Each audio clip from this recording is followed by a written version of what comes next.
अस्सलामुअलैकुम दोस्तों। कहानी की तरफ बढ़ने से पहले अगर अभी तक आपने हमारे चैनल को सब्सक्राइब नहीं किया तो जल्दी से चैनल को सब्सक्राइब कर लें ताकि ऐसी ही कहानियाँ आपको वक्त पर मिलती रहें। हमारे पड़ोस में अम्मा सुगरा रहती थी। कभी उन्होंने अच्छे दिन भी देखे थे, लेकिन बेवगी के बाद हालात ऐसे हो गए कि वो तेरे मेरे घर काम करने पर मजबूर हो गईं। अम्मी ने उनको परेशान देखकर मुलाजमा रख ली और वो हमारे घर काम करने लगी। अम्मा सुगरा का एक ही बेटा था जिसका नाम शाहिद था।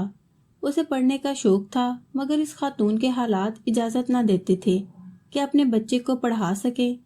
हालांकि गांव की स्कूल की फीस भी इन दिनों बराए नाम ही थी। जब अम्मी ने मुझे स्कूल में दाखिल कराया, मेरी उम्र 5 बरस थी। पहले दिन स्कूल जाने का तजर्बा अच्छा न रहा। लड़कियों ने मुझे सताया, बाल खींचे और कुछ लड़कों ने मेरी किताब छीनने की कोशिश की तो वो फट गई। मैं रोती हुई घर लौटी। माँ ने मुझे इस कदर गमज़दा और मलूल देखा। पूछा, क्या बात है? मैंने कहा कि स्कूल के लड़के और लड़कियां बहुत बुरे हैं, वो मुझे तंग करते हैं। अब मैं कभी स्कूल नहीं जाऊंगी। अम्मा सुगरा ने सुना तो बोली, मैं कल जाकर सारी बातें टीचर को बताऊंगी, वो इन बच्चों की पिटाई लगाएंगी। अगले दिन जब मैं अम्मा सुगरा के हमरा स्कूल जाने लगी तो उनके बेटे शाहिद ने कहा, अम्मा अगर आप मुझे स्कूल दाखिल करा दें तो मैं देखूंगा कि कौन नूरीन को कुछ कहता है। मैं इस बच्चे की ऐसी पिटाई लगाऊंगा कि वो याद करेगा। इस पर अम्मी बोली, बेटे तुम स्कूल में दाखिला ले लो और नूरीन के साथ आया जाया करो। तुम्हारी फीस, किताबों का खर्चा सब मैं दूंगी। अम्मा सुगरा की तो दिली मुराद भर आई। अगले दिन शाहिद को स्कूल में दाखिल करा दिया गया। वो उम्र में मुझसे 4-5 साल बड़ा था। हम इकट्ठे स्कूल जाते। मुझे उसके साथ तहफ़्फ़ुज़ महसूस होता। यूं मेरी उसके साथ उनसियत हो गई। शाहिद रोज़ाना शाम को किताबें लेकर आ जाता। हम मिलकर सबक याद करते। बड़ा होने की वजह से वो पढ़ाई में काफ़ी तेज़ था। हम दोनों भैया के कमरे में बैठकर पढ़ते क्योंकि मेरा भाई शहर पढ़ने गया हुआ था। इन दिनों मेरी उम्र 9-10 साल के करीब थी। इतनी मासूम थी कि दुनिया की बातों को नहीं समझती थी। मगर शाहिद 13-14 बरस का था। उसके बारे में घर वालों को कोई बदगुमानी न थी। अम्मी उसे अपने बच्चों जैसा समझती थी और अब ज्यादा उसका ख्याल रखने लगी। कहती थी कि शाहिद स्कूल में नूरीन का ख्याल करता है, तभी शरीर बच्चे उसको तंग नहीं करते। यूं ही 2 साल गुजर गए। अब शाहिद में कुछ तब्दीली आने लगी। मैं और वो जब तन्हा होते वो मुझसे अजीबो गरीब बातें करने लगता। इन बातों का रद्द-ए-अमल ये होता कि मैं परेशान भी होती थी और कभी काम जाती, लेकिन इन बातों का जिक्र मैं कभी किसी से न करती थी क्योंकि मैं उसको अपना मुहाफिज समझती थी। उसका साथ मेरे लिए बड़ा सहारा था। मैं किसी सूरत नहीं चाहती थी कि वो कहीं चला जाए। तभी उसकी हर बात मान लेती। जो बातें बुरी करता नज़रअंदाज कर दिया करती और पूरी पूरी राजदारी से काम भी लेती। उस रोज़ हमारे यहाँ एक खुशी की तकरीब थी, सो अम्मी ने शाहिद को रोक लिया कि कामों में हाथ बटाए। काम करते हुए वो गुनगुनाने लगा तो पता चला कि उसकी आवाज़ बहुत अच्छी है। बस फिर क्या था, हर एक ने उससे फरमाइश की कि वो कोई गाना सुनाए। उसने बहुत इसरार पर कुछ शादी के मौका के खुशी भरे गीत सुनाए तो मेहमान झूम उठे। फिर तो सारी रात उसके गीतों ने रत जगह का समा बांध दिया। जब सब थक कर सोने चले गए तब अम्मी ने शाहिद से कहा कि तुम भी यहीं मेहमानों वाले कमरे में सो जाओ। सभी नींद की आगोश में जा चुके थे, लेकिन मुझे और शाहिद को नींद ना आई। हम दोनों जाग रहे थे। पहले वो उठा और सेहन में पड़ी चारपाई पर जाकर बैठ गया। फिर मैं उसके पीछे कमरे से बाहर आ गई। वो बोला, बाहर क्यों आई हो? क्या नींद नहीं आ रही? हाँ, मैंने कहा। नींद बिल्कुल नहीं आ रही, बेचैनी सी हो रही है। ज्यादा देर तक जागने से ऐसा हो जाता है, थकन हो जाए तो भी नींद नहीं आती। उस रात हम दोनों जागते रहे और हमने खूब बातें की। मुझे जरा भी एहसास ना हुआ कि वो हमारी मुलाजमा का लड़का है और मेरा इसका कोई मेल नहीं है। उस रात पहली बार कम उम्र के बावजूद मोहब्बत की अहमियत और दूसरी कई पुरकशिश बातों से आशना हुई जो जिंदगी में यादगार बन जाती हैं। वो फूटने से पहले मैं शाहिद के साथ सेहन से उठकर अपने कमरे में आ गई और आंखें मूंद कर सोती बन गई। उस वक्त मेरी उम्र 10 बरस थी और ये वो उम्र होती है जब जुबान चुप रहती है मगर आंखें बोलती हैं। उन्हीं दिनों जब मुझे अपने हुस्न और उम्र की दिलकशी का पहली बार एहसास हुआ तो मैंने शाहिद के बारे में सोचना शुरू किया।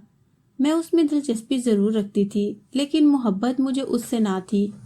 न कभी ये सोचा कि वो हमेशा मेरे साथ रहे। बल्कि अब तो सोचती कि अगर उससे अच्छा कोई और मिल जाए तो मैं अपनी मुलाजमा के इस सपूत की जानिब मुड़कर भी ना देखूंगी।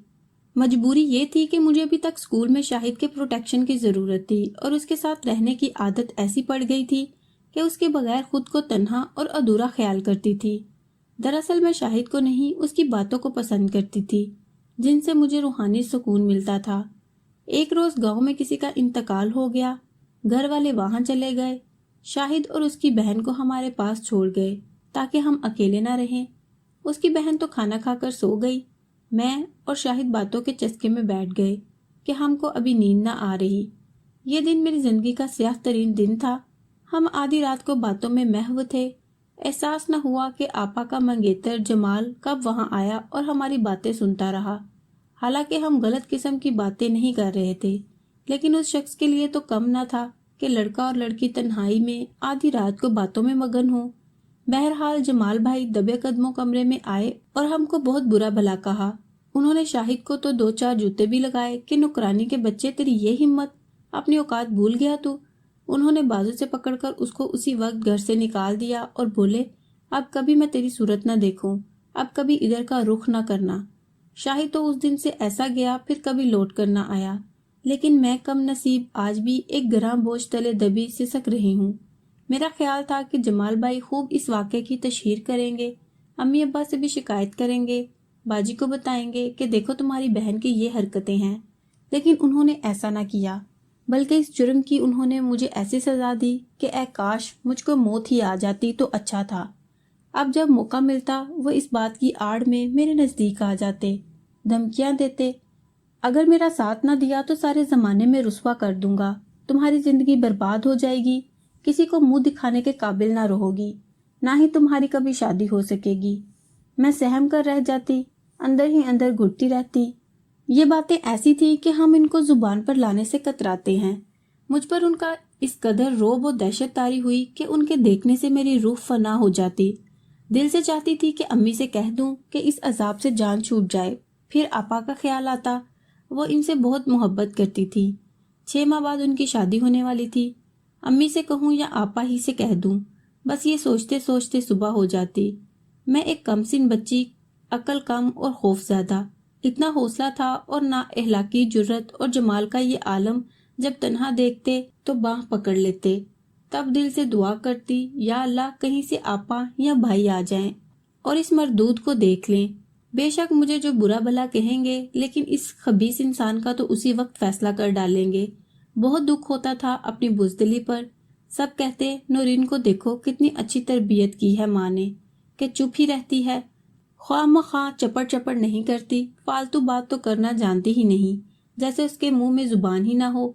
अच्छी लड़कियों के तो यही एतवार होते हैं कि फजूल में हर वक्त बातें ना बिगाड़ें। बहुत अक्लमंद और संजीदा लड़की है। तभी मैं सोचती, ए काश कि मेरी जुबान होती, मैं चपड़ चपड़ ही बोलती मगर बोल सकती। अब तो किसी ने मेरी कुव्वत गोयाई छीन ली थी। एक बार हिम्मत करके आपी से कहा, आपी आपके मंगेतर अच्छे इंसान नहीं लगते, आप उनसे शादी ना करें, इनकार कर दें। मेरा इतना कहना था कि वो गुस्से से भभक उठी। क्यों? क्या तुम मुझसे जेलस हो या जमाल तुमको पसंद आ गए हैं? क्यों ना करूं मैं उनसे शादी? क्या तुम करना चाहती हो जमाल से शादी? उफ मेरे अल्लाह, मैं तो कह कर पछताई। वो तो मेरे पीछे पड़ गई, हालांकि मुझसे वो बेहद प्यार करती थी। पहली बार मैंने उनकी डांट खाई तो कमरे में आकर रोने लगी। शायद ये मौजू ही इतना नाजुक था कि आपा इस बारे दूसरी कोई बात सोच ना सकती थी। आपा की शादी का दिन आ गया। वो बहुत खुश थी। शादी की तैयारियां धूमधाम से हुई।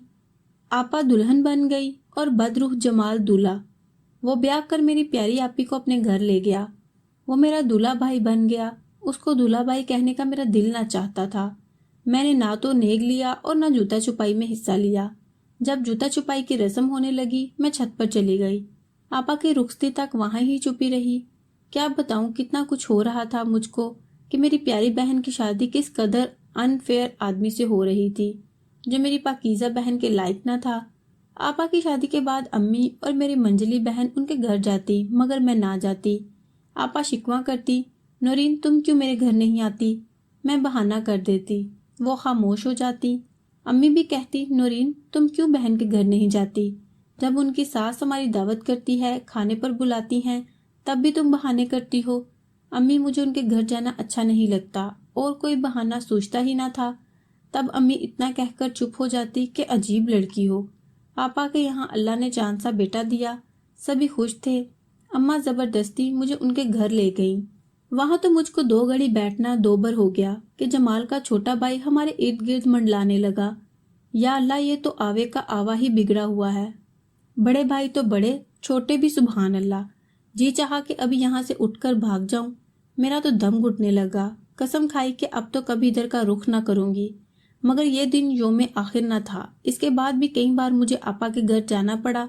यूं कि फिर दूसरे बच्चे की पैदाइश, वो अस्पताल में, और मैं उनके घर उनके मुन्ने को संभाल रही होती। मगर ये भरा पड़ा घर था। आपा की नंद और सास मेरे हमरा होती, तब मुझको किसी बात का दड़का ना रहता। गर्ज के ऐसे वक्त गुजरता गया। मंजली बहन की शादी हो गई। मैं भी बड़ी और समझदार हो चुकी थी, और अब मेरी बारी थी। आपा की सास ने अपने छोटे बेटे के लिए जाने कब से मुझको पसंद करके ये राज दिल में रख लिया था। अब उन्होंने और उनके शोहर ने अपनी गुफ्तगू का जादू चलाया और मेरा रिश्ता कमाल के लिए मांग लिया, बल्कि मनवा लिया। आपा भी इस बंधन से खुश थी, मगर दूल्हा भाई उस मामले से दूर और न्यूट्रल रहे। मैं किसी सूरत आपा की देवरानी बनकर उनके घर न जाना चाहती थी। माजी का तलख तजुर्बा अभी तक मेरे जहन पर ताजियाने लगाता था। ये तो ऐसा जख्म था जो भरने वाला ही ना था। भला जिस आदमी से मैं 10 बरस की उम्र से नफरत करती चली आ रही थी, क्यों कर उसी के घर उसकी भाभी बनकर जाना पसंद करती। होनी होकर रहती है। बुजुर्गों के अपने फैसले होते हैं, और वो तो अपनी औलाद के लिए अच्छा ही सोच रहे होते हैं। बहरहाल शादी होना थी, हो गई। मगर कुछ दिनों बाद ही मेरे मियाँ का तबादला सरगोदा हो गया। उनको मकान भी मिल गया और वो मुझको लेकर ड्यूटी पर आ गए। अब मुझे दूल्हा भाई की शक्ल देखने से निजात मिल गई। कमाल बहुत अच्छे इंसान थे, मुझे उनसे कोई गिला न था। हम यहाँ शहर में हंसी खुशी जिंदगी बसर करने लगे, मगर कलेजे में एक फांस सी चुभी रहती थी। जी चाहता था कमाल को बता दूं ये तुम्हारा भाई किस किरदार का मालिक है। अल्लाह ने मेरी सुन ली, और वो नौकरी के लिए 5 साल के कॉन्ट्रैक्ट पर दुबई चले गए। 5 साल में सिर्फ एक मर्तबा ईद की छुट्टियों पर आपा और जमाल घर आए, और मैं ईद के बहाने मैके चली गई। वो 1 हफ्ता रहकर वापस चले गए। कोई तवीलुल मुद्दत प्रोजेक्ट था और अभी मुकम्मल ना हुआ था, लिहाजा उनको दोबारा 3 साल के लिए कॉन्ट्रैक्ट पर रख लिया गया। वो वहीं रह गए। मुझे मेरे रब ने सुख सुकून हर शय से नवाजा। प्यारे से 2 बच्चे, सास ससुर और शोहर का प्यार, मेरी जिंदगी खुशियों से भरी थी। पुराने जख्म भी मुंदमिल लगते थे। अचानक एक रोज इत्तला मिली कि तामीराती काम के दौरान भारी क्रेन गिरने से जमाल वहां मौका पर जान बहक हो गए। दूसरे भी काफी कारकुन जख्मी हो गए थे और कुछ जान बहक हो गए थे। ये एक बड़ा हादसा था। माजी में जो भी बुरा हुआ था, लेकिन ये हादसा इससे बुरा था, क्योंकि मेरी प्यारी आपा का घर उजड़ गया था। उनकी बादशाही बेवगी में तब्दील हो गई और उनके 3 बच्चे यतीम हो गए। आपा का सुहाग लुट गया। वो बेवा होकर दूल्हा भाई की मैयत के साथ वतन लौटी। वो बहुत गमज़दा थी और मुझसे उनका गम देखा ना जाता था। मेरे दिल में अपने दूल्हा भाई के लिए गुस्सा तो बहुत था, लेकिन मैंने कभी ये ना चाहा कि आपा को इतना गम मिले कि मेरी बहन बेवा हो जाए या उनके बच्चे यतीमी के दुख से दोचार हों। लेकिन खुदा की करनी उनकी किस्मत में ऐसा ही होना लिखा था, सो हो गया। खुदा जानता है मैंने कभी उनको ऐसी बद्दुआ ना दी थी। अल्लाह ताला की मसलतें और उसकी मर्जी, वो जो चाहे हो जाता है। इंसान तो बेबस है। कादिर की मर्जी के आगे सर तस्लीम खम करना पड़ता है, और यही बंदगी का तकाजा भी है। बस सबको ये पैगाम है कि घर में अपने बच्चों पर नजर रखें। अब साली बहनोई और कजन्स का साथ रहना ठीक नहीं। पुराने दौर में इतनी बुराई न थी। साली बहनोई का मजाक भी था, लेकिन अब दौर बदल गया है, इसलिए इस्लाम के मुताबिक अपनी हदूद में ही रहें तो अच्छा है। मेरे शैतान सिर्फ बहनोई ने जो मुझे दुख दिए, अल्लाह किसी को ना दे। आमीन। कैसी लगी आपको आज की ये वीडियो? कमेंट बॉक्स में ज़रूर बताइएगा।